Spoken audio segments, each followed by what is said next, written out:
mesma coisa, mas é o diabo é mentiroso. Não, o diabo é mentiroso, é verdade. Mas entenda, ele sabe de alguns eventos que acontecerão, ele sabe que alguns eventos ocorrerão. Nas regiões celestes, os decretos de Deus, quando são liberados, uma coisa é Deus ocultar a sua vontade. Outra coisa é quando Deus decreta algo, esse decreto ele tem que ser como a lei na terra. Esse decreto ele tem que ser proclamado, esse decreto ele tem que ser divulgado, esse decreto ele precisa ser no mundo espiritual, ele precisa ser, como é que a gente fala? No casamento tem as proclamas, né? Ele precisa, na justiça que tem um diário oficial. Então, quando há um decreto sobre a terra, sobre alguém, tem que ir para o diário oficial. Isso aí. Então você tem que entender que quando algo acontece, o decreto é liberado. Se é liberado, todo mundo espiritual sabe. Até o diabo. E o que o diabo faz? Ele usa justamente os videntes. Ele usa os videntes para alertar o mundo e coisas que até acontecem. Aí tu fala assim, poxa, que confusão, não entendi nada. Como é que pode? A pessoa nem é cristã, está profetizando e a coisa está acontecendo. Não. Compreenda, né? Que ela está profetizando, está acontecendo. Significa que, na verdade, algumas coisas já foram decretadas por Deus. Quem manda no mundo é Deus. Quem decreta o fim e o início, quem é Deus. E, é claro, Deus como um juiz justo, não é um Alexandre de Moraes, não é um Dias Toffoli, não é o Gilmar Mendes. Deus como um Deus justo, ele, quando há razões para Satanás pedir direitos ou nas legalidades que deixamos, Deus vai lá e faz. Ah, mas por que Deus permite? Mas peraí, não foi Deus quem pecou. Não foi Deus quem abriu legalidades para o inimigo. Não foi Deus quem gerou a abertura para que o inimigo pudesse trabalhar na nossa vida. Então Deus, ele faz o quê? Ele permite que Satanás tenha o seu direito assistido. Até porque também nós precisamos crescer. Deus não pode ser aquele pai e mãe que defende a gente em tudo. Ninguém pode tocar no meu bebê. Eu fico preocupado quando os outros falam assim, olha, quem tocar em você? Mas peraí, se você não aprender a se defender, fica difícil. Fica difícil. Então Deus permite que algumas coisas venham sobre nós, não virá sobre vós tamanha aprovação ao qual você não possa suportar. E em vindo, o Espírito lhe dará escape. Deus lhe dará escape através do Espírito Santo. Então, mas que nós passamos por situações, passamos. E a igreja vai passar... Deixa eu falar algo agora para vocês, que é um sentimento, um feeling. Não quer chamar uma revelação? Eu prefiro falar que é um discernimento. Eu estou com um discernimento. Entenda, eu tenho um discernimento comigo de que, olha, passaremos momentos difíceis de igreja. Algumas igrejas passarão momentos mais difíceis do que outras. Algumas igrejas, aparentemente, dirão assim, tá tudo bem aqui, graças a Deus, a igreja tem estado de pé, não, nós temos feito aqui umas reuniões, mas algumas igrejas vão passar verdadeiras batalhas espirituais. Por que isso? Justamente pelo nível de autoridade e revelação, pelo nível de busca, tá? Pelo nível de busca. Aquele que não vive na prática do pecado, o diabo não toca, é o que João diz na sua primeira epístola, o que não vive na prática do pecado. Então vamos entender, sim, ele vai ceifar. O que nós precisamos entender é que este tempo que estamos vivendo, ele vai ser um tempo de peneira. Nós já estamos vivendo o Apocalipse do ponto de vista da grande tribulação. Então, é um tempo de peneira. Eu vejo uma grande peneira sobre a terra. Falei para vocês ontem, foi ontem? Eu falei no curso, não sei. Nós saímos de 1 ponto alguma coisa bilhão no início dos anos 1900 para 8 bilhões. Gente, é muita gente replicando em tão pouco tempo.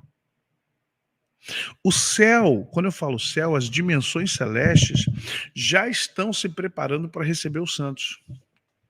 Por que a igreja passa pela grande tribulação? Porque não amadureceu. Porque assim como Israel ficou 40 anos no deserto, assim como Cristo foi levado para o deserto, assim como Elias passou pelo deserto, assim como Daniel foi para a cova dos leões, Jó passou sua prova, assim como grandes mulheres e homens de Deus passou momentos, é um momento que é de crescimento, de evolução. A grande tribulação, ela serve para a igreja, para fazer da igreja uma igreja madura, deixar de ser menina para ser uma noiva madura, sabe? É justamente você buscar o amadurecimento. Só que nós não estamos aproveitando este tempo. Este é um tempo bom para amadurecer, porque é um tempo com menos prova.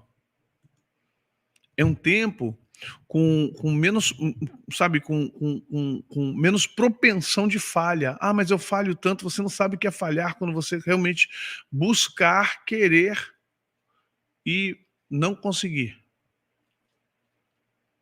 E você fala assim, meu Deus do céu, eu queria tanto buscar a presença de Deus e não estou conseguindo. Você precisa compreender o quanto Deus está nos oportunizando este tempo de graça para que a gente possa crescer. E nós estamos nos perdendo. Na verdade, o Apocalipse já começou e nós ainda estamos aguardando, porque o Apocalipse no sentido não do final, mas o Apocalipse no sentido da revelação. Deus já tem nos revelado desde Jesus. Hebreus já começa como? Tendo Deus outrora falado de muitos meios ou por muitas maneiras aos nossos pais pelos profetas e hoje manifestou através de seu Filho, que é o herdeiro de todas as coisas, criador de tudo que há. Então vamos começar a compreender. Vivemos numa era de revelação, sim ou não, gente? Revelações múltiplas, tecnológicas, revelações espirituais, revelações do entendimento, revelação empírica. Nós vivemos num tempo de revelação. O nosso maior problema não é a questão da revelação em si. O nosso maior problema é a questão do que fazer com aquilo que nos é revelado e se entendemos que isso é uma revelação. Ou porque para muita gente, algumas revelações parece que é uma imposição. Né? Ai, não, mas esse pastor... O que eu sou criticado por aquilo que eu prego, por aquilo que eu ensino, não está no gibi. O que tem de gente que me critica e fala assim, cuidado com esse pastor, esses pastores é muito sal grosso. Fala amém. Tá certo. Isso aí. Fazer igual um maluco. Tem um malucão na internet. Você tá certo. Você tá certo. O cara tá errado. Sabe aquela coisa assim? Você é o bom. Você é o brabo. O Neymar não conseguiu nada. Ele é desbocado, mas acho muito engraçado. Ele falando pro Bambam. Que o Bambam falou que o Neymar não tinha conseguido nada. Ele falou, você que tá certo. Você conseguiu alguma coisa. Estamos assim. A gente tá dizendo assim, ó. O católico vai pro inferno. O espírita vai pro inferno. Todos esses aí que não tem Jesus vai para o inferno. Cheio de crente que vai para o inferno. Tá cheio de crente que vai para o inferno. Você tá certo. Tá cheio de razão.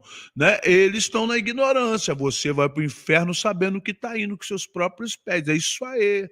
Cara, mas é muito isso. É muito isso. Crente se achando, fazendo... Tem países que você só entra com visto, não adianta o passaporte. O passaporte é um documento, o visto é uma aprovação. Os crentes têm passaporte, mas só o Espírito Santo dá o visto. Você pode ter o passaporte. Eu estou na graça. Jesus... Opa! Só o Espírito Santo te dá o visto. Não adianta vir com carteirada de crente. É porque eu profetizo, eu falo línguas, eu subo monte, eu faço orações, eu visito hospitais, eu louvo, Tá, você pode fazer o que você quiser. Cadê o visto? Cadê o carimbo? Cadê o selo? Cadê o selo? Meu filho, sem visto você não entra nos Estados Unidos, sem visto você não entra na Inglaterra, sem visto em muitos países você não entra. Não adianta ter passaporte. Passaporte é um documento que diz quem você é, te identifica. Agora, o país vai dizer se você pode ou não entrar lá. O céu tem que ter visto. No céu tem que ter visto. O selo do Espírito Santo. São selados. Agora, quem é selado é blindado. Você está blindado pelo Espírito Santo? Você está selado? Nós já estamos vivendo um apocalipse. Gente, preste atenção. A guerra da Ucrânia não vai cessar, pelo contrário. O Trump está vindo aí. O Brasil já está passando um caos político agora, social, e só imposto para carro, imposto para isso, os caras faliram. Gente, deixa eu explicar para vocês, deixa eu falar uma coisa para vocês aqui. Aqui é informação. O Brasil está quebrado financeiramente, tá, gente? O Lula está devendo o Brasil. Lula não, o Brasil está devendo a China bilhões de dólares. Olha bem. A China está cobrando, a China agora vendo esses problemas todos que estão sendo ocorridos por causa do Elon Musk, do X, e essa coisa toda, olha o recado que a China mandou. A China mandou um recado ao Brasil, dizendo assim, ó, queremos garantias do pagamento desses que o Lula e sua turma vieram buscar de nós. E sabe o que o Brasil deu como garantia? É por isso que você está vendo uma guerra do agronegócio aí, com o governo federal, com Lula, com o PT, porque o Brasil deu como garantia terras da União no Centro-Oeste e parte de reservas, né, de águas para a China. Se nós não pagarmos, quem dera o Brasil dever só 50 bi à China. Se nós não pagarmos, que é em dólar, a China vai se apropriar como processo de exploração, porque ela tem um documento do governo, ela vai expropriar ou vai utilizar do nosso solo, da nossa água, dos nossos alimentos que eles precisam, enquanto o Brasil não pagar a sua dívida, que foi contraída por esse governo.